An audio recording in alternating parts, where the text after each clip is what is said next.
Jeff Kohler, how are you? Doing great. Doing great. Doing great. Or should I call you Trustee Kohler? Because you're currently the one of the board trustees for Meridian Library District, right? That's correct. All right. Been on there for 6 years. The last year I've been spent as the trustee of the board. Okay. Chair of the board. Now look, in your 6-year term, this is really the interesting thing. Libraries, along with school boards, have been shot into the public, conversation big time. In your 6 years, if you started in like 19 and now we're in 25, man, you've seen some stuff. When I first arrived, I expected that I would go to a monthly meeting. I would approve a budget once a year. I would review policies, do routine type board business. And then suddenly within 2 years, we were plunged into this political fray, first around COVID and then around books. Yeah. And it's not let up for the past 4 years. You know what's interesting? There is a lot of tension around, say, libraries, and there is tension around school boards. But what I've come to really appreciate is like, that's a really good thing, because for instance, and let me give you, to be clear, I don't like arguing with people. I don't like tension just for tension's sake, but there are a lot of people paying attention now. And it's Right. like, that's civic participation. Even if people get really angry, even if, perhaps we don't have the best conversations, at least we're having conversations. Because my first podcast, like really intense interviews, I cut my teeth on doing this, Board of Education elections in 2020, back, the state that shall not be named. But one of the criticisms of the outgoing president from the board is like, well, he's run unopposed. He's been in there for 20 years. And it's like, yeah, but he ran unopposed because nobody was cared. Yes. And then a lot of people cared, and they cared really intensely. And look, man, that's good. That's good. Now, like, we should have robust discussions, and hopefully the best man, woman, or child wins the day. But you know, well, even amongst the opposition to the library, what that taught me is, and it warmed my heart, was we saw how many community members completely support the Meridian Library. They came out in droves for the county commissioner hearings 2 years ago. They've supported us at the State House. They support us at our monthly board meetings. The community of Meridian, by and large, supports its libraries. It's a small but vocal minority that's raised a ruckus. Okay. I moved here in 22, and I remember hearing about, but not knowing anything about, the ruckus from 23. Can you, you were on the board, you were one of the trustees. Yes. What was that? What happened? We're a library district, so we're different from a city library that comes under the purview of the city government. Our jurisdiction is a self-supporting board paid by taxpayer funds, analogous to a school board or some of those other boards. It's under the creation of a district is under the county commissioner's responsibility. Years ago, when the Meridian Library District was created, it followed the steps outlined in state law, went through the county commissioners, was put to the vote of voters, and they agreed to form a library district. The same process applies to dissolving a district. And so there was a small group of people that were upset about various things in the library. And they decided, well, rather than try to change it through the proper channels, let's just blow the whole thing up. So they put together a petition. It only required, I believe, 50 signatures in a city of 130,000 people. They put 50 signatures on a petition, which they then presented to the county commissioners and said, hey, we would like to put this to the voters, just as we did decades ago to create the district, and let's dissolve it. And so it was like an initiative process. Correct. And then but a local for the county, right, not state level. Right. But the next step above that was the county commissioners had to agree, do we put this to the voters or not, and let the election process unfold for trustee elections, which is really the governance body. Thankfully, they held 2 nights of hearings overwhelmingly in support of the library. People came out by the hundreds, and the county commissioners made the right choice and said, no, we're not going to put this to the voters. It would go down immediately. Yes. There are a lot of things that the library does, right? What do you know what I assume you weren't part of the, dismantle the library group, obviously, but what was the primary grievance? Was it like the library is not being fiscally responsible, or then the library is not providing relevant services, or like what was the grievance that they felt necessitated dismantling the library? No, it came down to their dislike of some of the books that they found in the library's collection. This was going on at the same time that a similar debate was happening at the State House, where legislatures were trying to make changes to the laws that govern what books are in the library and those kind of things. And so they took it upon themselves. They'd come to the library a few times with a request that certain books be removed from the library. They didn't really follow the process at that time. And when they didn't get their wishes, they decided, well, let's take this to a higher level and nuke the library entirely. Gotcha. Now, that was in 2023. And again, thank you for outlining that. That was in 2023. In 2024, the legislature did successfully pass a library bill. I believe it's 710, correct? Yes, correct. Okay. Now, 710 has a process that where, like, say this is a book and I don't like this book. I can go to the library director and say, hey, I really don't like this book. And the library director can sit down with me or do whatever and say, like, okay, let's talk about it. And if, that's not resolved, then I can file an official grievance, right? And go through that process. So I file the grievance, that goes to the library director. And if the library director in a formal manner says, hey, I don't agree with you, I then, the citizen, can push that to come before the library board, right? And you guys would eventually have to review, like, okay, do we agree that this should either be moved from like young children to young adults, or young adults to, the adult section, or adult section out, right? Because you have the capacity. If like somebody wanted to have like a hardback copy of The History of Hustler and Larry Flint, that probably wouldn't be a great idea for the Meridian Library. I don't know. But you have the option to remove that book completely if you're like, this doesn't belong in our library. Okay. If you don't agree with me, the citizen, and you're like, Matt, it's either located correctly or like we're just not taking it out. Then if I'm like, that's not good enough, I can push it further to an actual court decision where a judge would hear theoretically both of our cases, and I would make my case and you would make your case. And the judge sits down and then says, okay, library board, I either agree with you or I don't agree with you. And if I agree with you, library board, then like, sorry, Matt, we're not going to take action on your thing. And I'm like, okay, well, shoot, whatever. Or the judge says, library board, I actually agree with Matt. I'm like, yeah, they agree with me. And by the way, we're going to have to take this action and you now get a fine. And I believe that it's $250. Yes. And does that go to the individual citizen? I believe so. Okay, great. So I have a financial incentive then to do this. Now, this process exists right now and has existed since we passed it, and then it got enacted, I think like July 1st or something of 24.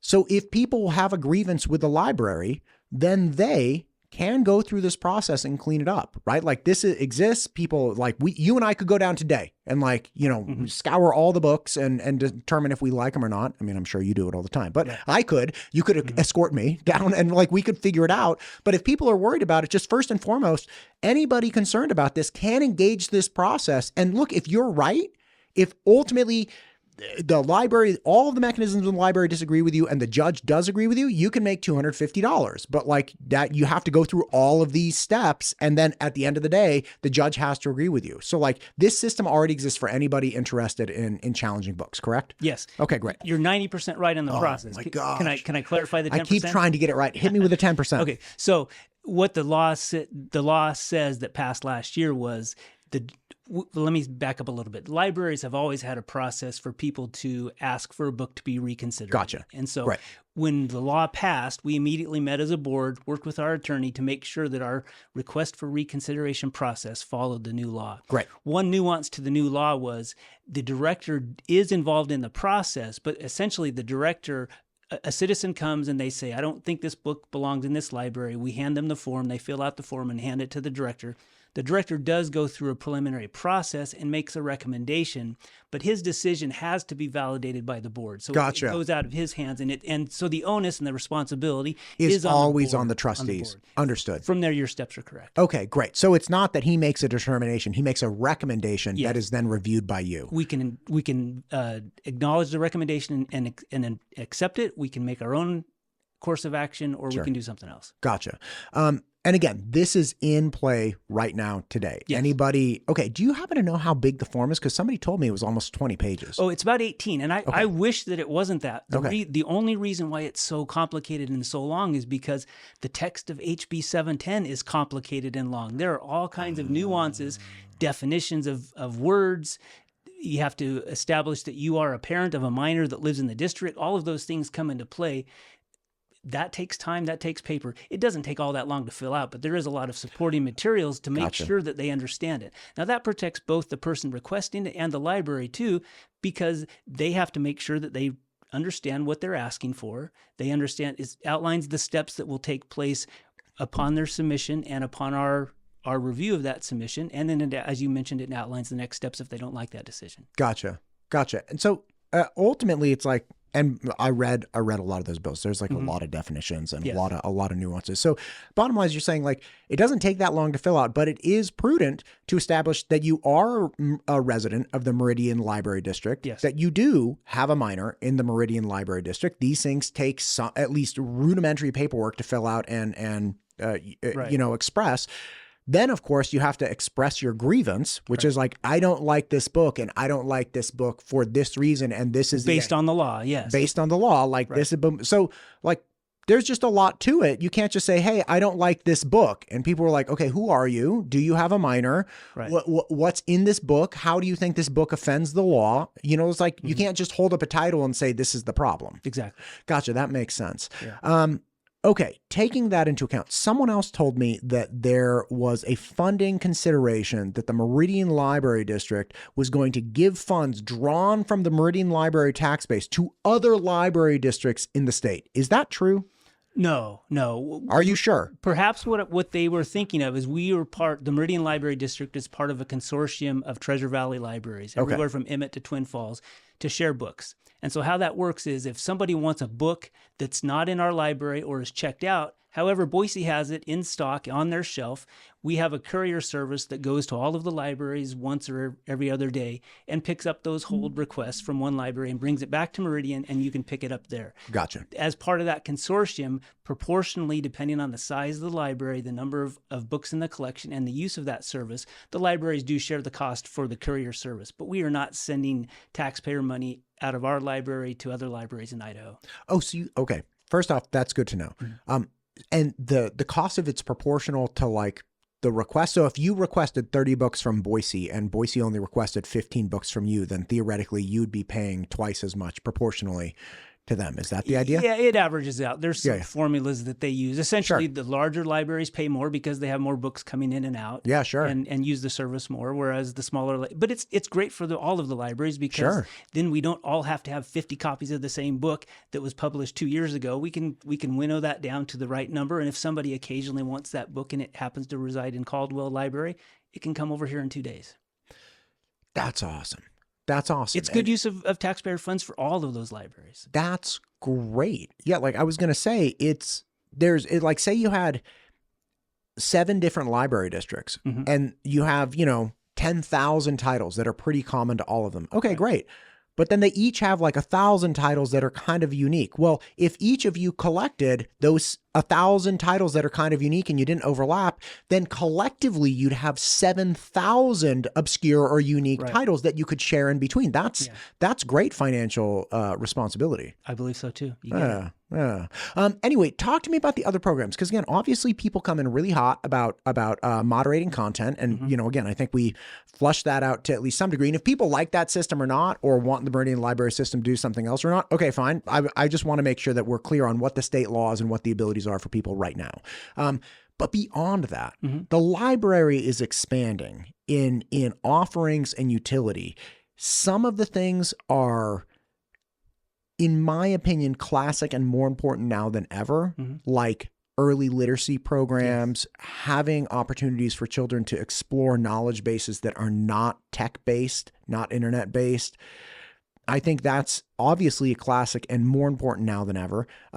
You also have expanding offerings like medical pods and, podcast studios and different things of that. Talk to me about the programs that you guys have that you want to see keep going, or you may want to see enacted. Like how is the library adapting and evolving as the needs adapt? Sure. First of all, I'd point out that I'm wearing my summer reading program t-shirt. Ah, look at that.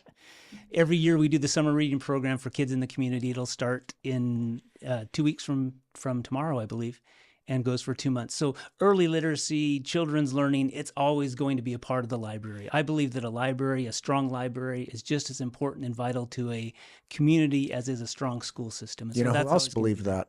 Carnegie believed that too. Yeah, exactly. And he would pay for libraries across the country. Yeah. And the summer slide, to make a really clear point, just real fast, from an education standpoint, it is very, very well understood that the disparity at grade 12 between most people is not whether or not they had superior or inferior teachers, but more how much knowledge base and how much they lose over the summer. Yes. Because people that are overwhelmingly successful at grade 12, if you track their education, they, obviously increase over the school year, and then they just either hold steady or just slide a tiny bit.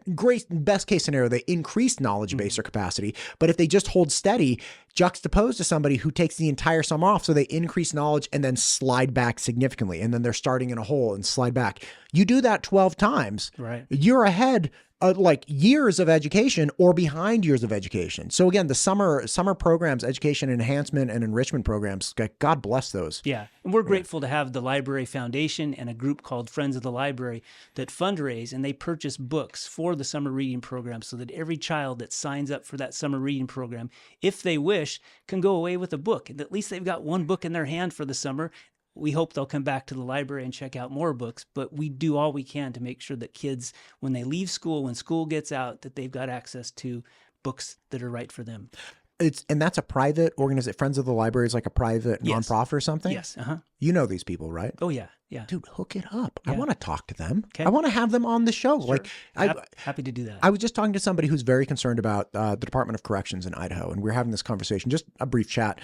And I was like, listen, if you're worried about incarceration in the state of Idaho, you better be deeply invested in early literacy. Yes. Right? Like Absolutely. that's how this goes. We have kids that can read by grade 2 and 3. We're going to have fewer people incarcerated. Now, let's not just drop incarceration just because we feel like it. Like if people are incarcerated justifiably because there's crime, that's terrible. But why don't we do something so that crime is not the best option for people, right? And that starts with early literacy. So hook it up, man. I want to meet these people. Okay. Anyway, so again, there's the summer programs. Yes. So back to your other question. So as libraries have evolved, as society has evolved, there's new things out there. There's ebooks, there's audiobooks. We've increased our funding for ebooks because the demand has just exponentially increased over the years. We're doing that. As you mentioned, we have some of the other services that are business and technology library, which we call the Unbound Library, a podcast studio, 3D printers, CRC machines. All of those things are available to the public with a focus on those that are trying to start a small business. Right. But in addition to that, anybody in the community that's interested in these things can go there and access those materials. There's nothing that we have available that's not used. If it's not going to be used, we don't buy it. We don't continue the services to provide it because we use those taxpayer funds for what the community is looking for and uses. What are programs coming around the corner? Like, what are the things? I mean, obviously, you take the telehealth pods, right? Yes. People are engaging in telehealth more, right? And that was kind of invented over the last 5 years. You're offering a space where people can, in a private manner, go and discuss, engage in a call with a physician and discuss it, because obviously privacy issues. Like, I don't want to necessarily have a conversation at my kitchen table when my kids are like walking around the house. Or maybe you don't have internet, and so you need a place to go to have that conversation. Right. Yes.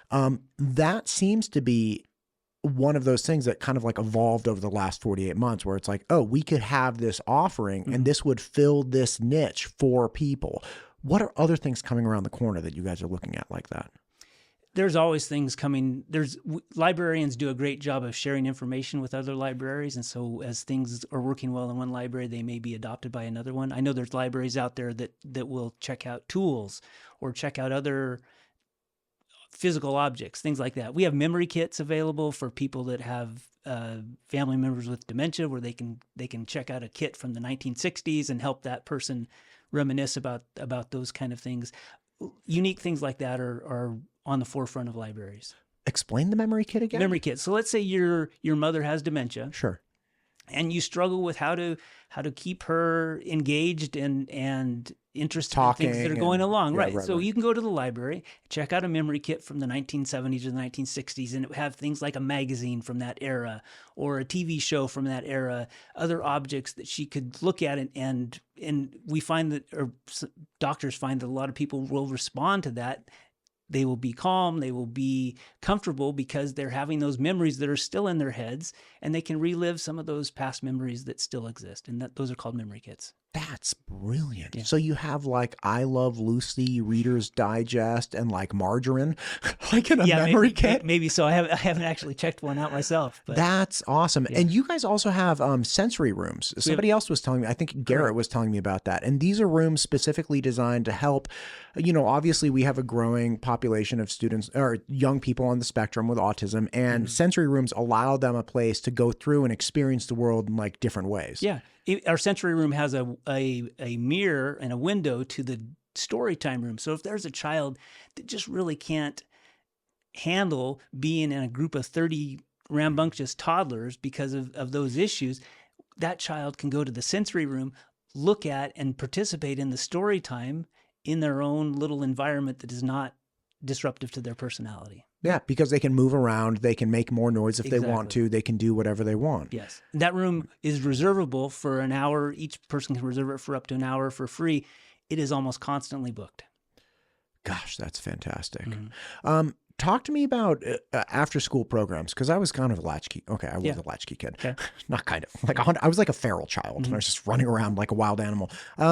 And I never got into going to the library on a regular basis. I did do it a couple times though, and I was like, wow, this place is great. And then of course I got like distracted with something else. Surprise, I got distracted. Yeah. Anyway, talk to me about the availability of this, because we have every year, it seems like we have more and more two working households. And in the absence of having a place like the library, I can tell you, I definitely got into trouble. Like I was not, I had sports and I had, school and stuff, but what programs are available, or does the Meridian Library try to design for people that need that kind of after school assistance? Now, again, I'm not saying like you have babysitters, like your librarians are not babysitters, but things that are engaging and enticing to young people to come to the library and stay out of trouble. Sure. One of the nice things about two of our branches, the Meridian Cherry Lane branch, which is right in the heart of Meridian, is very close to both Meridian High School and Meridian Middle School. Our North branch is very close to Rocky Mountain High School and also Sawtooth Middle School. So they naturally are good places for those kids to go after school. We have lots of programs, regular programs that happen once a day, once a week, a chess club, a Pokemon club, other hangout groups that are available for different interests, and we're happy to have as many teenagers come to the library and hang out there, and make that a good part of their after school experience. That's great. Man, I feel like we've bounced around a lot of different ideas and topics already. Yeah. Talking to me about financial stability with the Meridian Library, because obviously one of the things is you have to approve a budget, and I'm really worried, frankly, about a downturn in the economy where, we lose impact fees or mitigation fees and things of that nature. And coming to a point where it's like, oh, the library's, either contracting in hours or we just have to shut some down. How's the financial stability of the Meridian Library District? We're strong. We follow all financial requirements of any government agency, which requires a balanced budget. Our funding comes primarily from property taxes with some additional sales tax revenues as well. And what about those late fees? We don't charge late fees. Oh my gosh. No. I was going to make a joke earlier about wanting to shy away from ebooks because you can't charge late fees for ebooks. Well, surprisingly, it's a bad joke. I didn't say it was a good joke. No, that's okay. But with late fees, we found people were so embarrassed about their late fees that they stopped coming to the library altogether. Oh no. We just want the book back. Bring the book back. We're not going to charge you a late fee. If you've kept it for 2 months, we're going to say, hey, did you lose the book? That's another story. But as far as the late fees go, it was much better for people's comfort level with returning to the library if they knew that they didn't have to hand $5 over along with a late book. Gosh, how funny is it that like psychologically it's like, oh, I can't do this. Exactly. Like I'm just, do you remember like going to Blockbuster Video with like late fees or like you didn't rewind it and they charged you like a quarter or something? Like I very much feel that like that anxiety of like, oh no, I won't go into the story, but okay. So you don't charge late fees anymore. Correct. Okay. All right, great. And how about attendance? Like, are you guys increasing or decreasing, utilization of these libraries? Increasing. We as Meridian has grown from a very small community to one that's 130,000 people right now, our library usage has grown exponentially as well, which is why as a board, 6 years ago, the taxpayers of Meridian passed a plant levy, facilities levy that allowed us, and they earmarked that for 4 specific projects: the Unbound Technology and Business branch, to open a branch in North Meridian, the Orchard Park branch. Our most recent addition was in South Meridian, the Pinnacle branch, And then the fourth and final project that still remains is the retrograde and upgrading of the Cherry Lane branch. It's an older building, needs some structural changes as well as some of the systems changes. And so as Meridian has grown, not just in numbers, but also spread out wider and wider, we recognize that people don't want to and can't be, it doesn't serve our community well if somebody has to drive 6 miles to come to the library. So we've expanded branches to be closer to the people. That's awesome. Taking all of this into account, I guess there are some people that are not happy with the library system. And you may not know, but like when you communicate with people that are upset about the library system, what are those issues that they bring forth? Is it always content moderation, or is it categorically that they think there's not value? Because I know some people are like, look, who goes to the library anymore? Right, it's like, well, library patrons go to the library. You know, like you might not be one, I might not be one, right? But like people go for sure, and I utilize it enormous. We use the library more now than we ever would have, just because my boys are going, oh my God, I just moved. And the number of boxes, like, I don't know what I'm going to do with all these books. Like we had boxes and boxes. Each of the boys' rooms, they have boxes and boxes of books that were in their rooms. And then we had bookshelves in like the common spaces. It's like, what are we going to do with all these? And those were just the books that we had purchased. But at some point, we're like, we can't keep purchasing like the $9 book. He just finished it in a day. Like it's like some kind of crazy, Slurpee habit where it's like he's getting another one every day. Yeah. So like we're utilizing the library way more than I would have ever imagined, just because my boys are enjoying reading and they are enjoying, literacy, and they are enjoying all of those things. So, for people that do have grievances, what typically do people come from and saying like, I don't like the library district? It's mostly content related. That's been the biggest issue. There are a few people that I've met over the years that question why a library exists. They say, well, why don't we just take these dollars and give everybody a subscription to what does Amazon call it? Amazon Unlimited? Oh, or Kindle or whatever it is. Yes, sure. Right. And there's a long answer to why that doesn't really make sense. There's a really short answer. How about you don't want to do that with a 3-year-old? Exactly. That's a really short answer. When we opened the Pinnacle branch in South Meridian, would you care to guess how many board books that we purchased for that library? Board books meaning for toddlers? How many? 800. I believe you. Yeah. We purchase about 5,000 books a month. 200,000 books in our collection. We're constantly cycling through those because we don't have shelf space for those 5,000 books. And how we decide which books remain is which books are checked out. Right. And so that's constantly turning over. Yeah, I imagine. Did you guys get those books with a little puppet in the middle of it?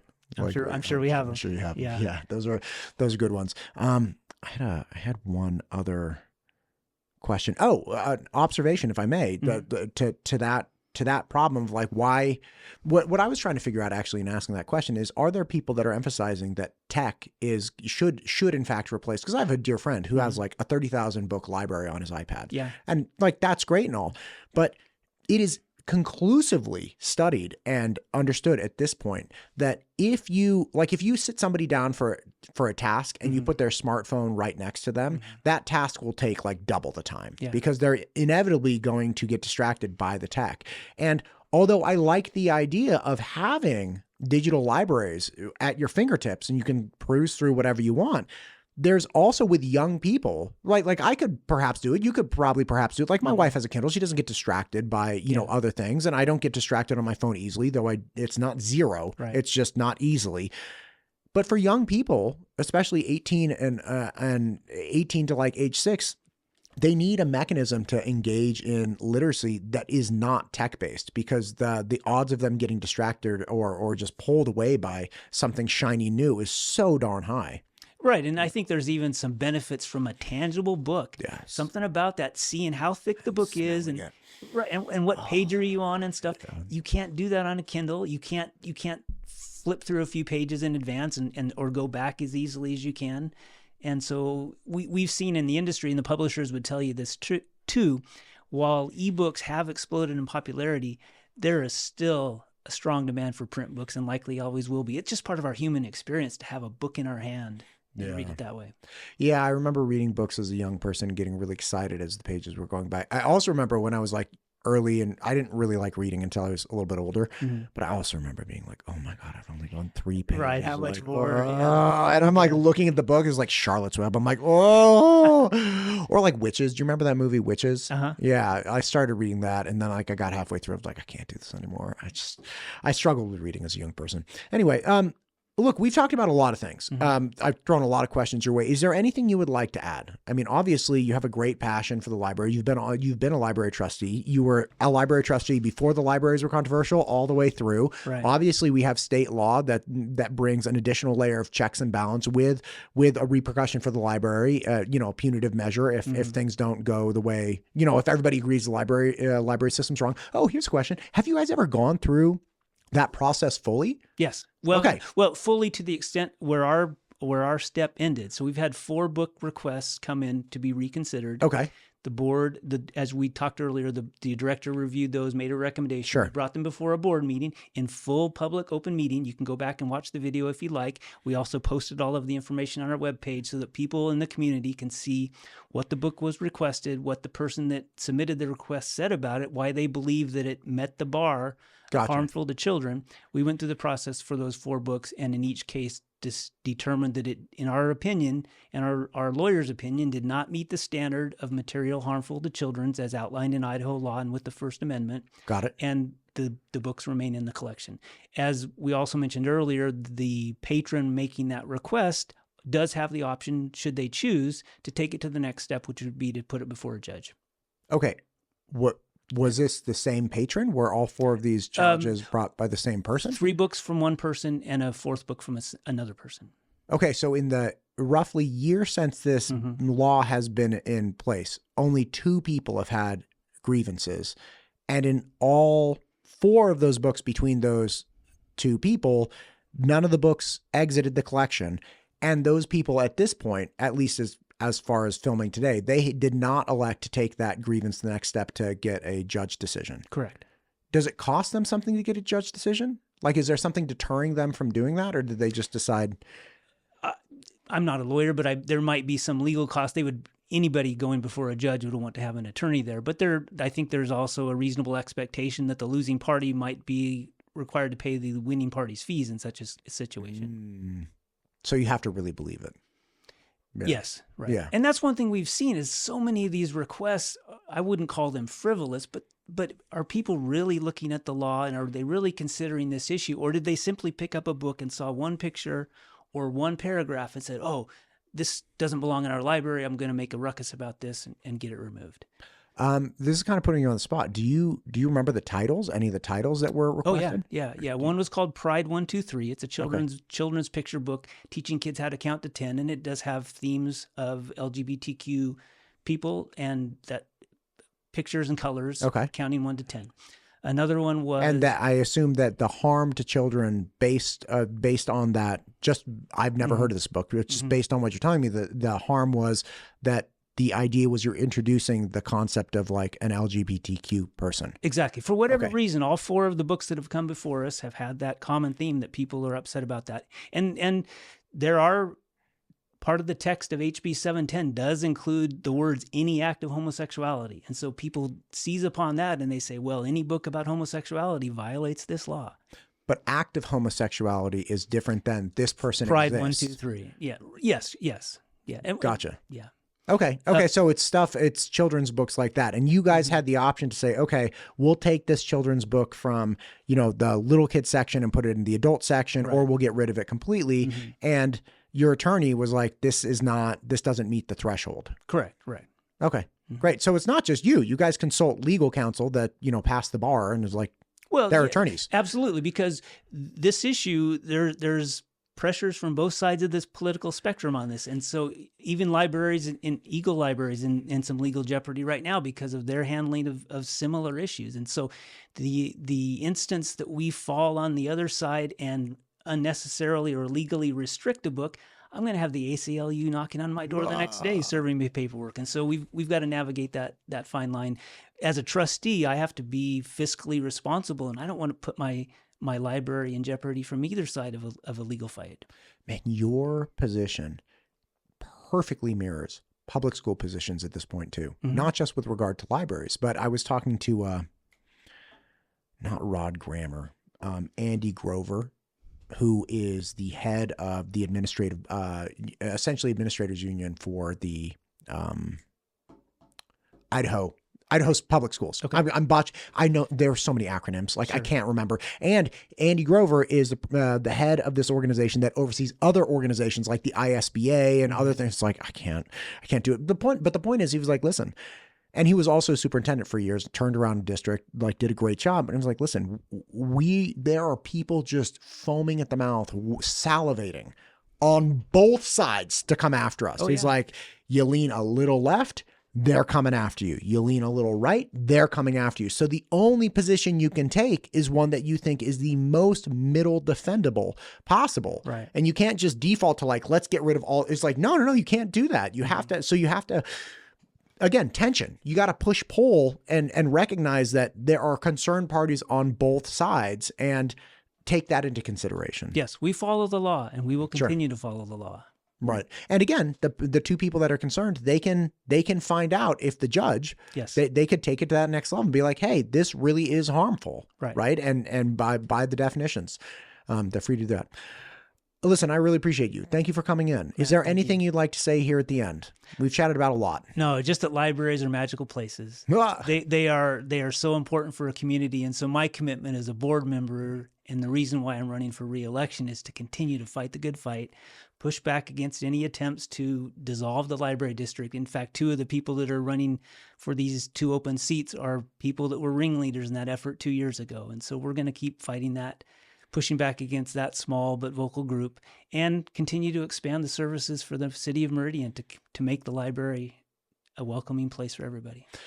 Well, Jeff, more than anything, thank you for doing this. Not just specifically what your tasks are, but thank you for engaging in the political process. Like the campaigns as of late, and I think across the country, for even the most rudimentary elected position, have become so nasty and crazy. And Secretary of State Phil McGrain had a great point. He's like, we are making it so painful that we will no longer get the best and brightest out of Idaho, because the most reasonable people that are capable and even in fact do have a desire to help are going to be like, I don't need that in my life. Like, I don't need to run a campaign. Like, these people are crazy. Or like, I talked to somebody just the other day. He hasn't even filed to run for anything. He just told somebody that he was considering running if his current representative, who he's happy with, leaves. And he was like, I instantaneously got doxxed. People signed me up for, the guy said the second he told somebody, he got doxxed. People signed him up for dating sites. They signed him up for all kinds of ridiculous junk mail. And here's a respectable person saying, I'm just considering running. And the second people hear that, they come after him. And that's so unfortunate. It's so wrong. And more than anything, it's going to remove reasonable people. So again, thank you to you for just having a campaign and being willing to put your neck out there. I mean, we need more people. Matt, it's been a pleasure. Thank you. Thank you.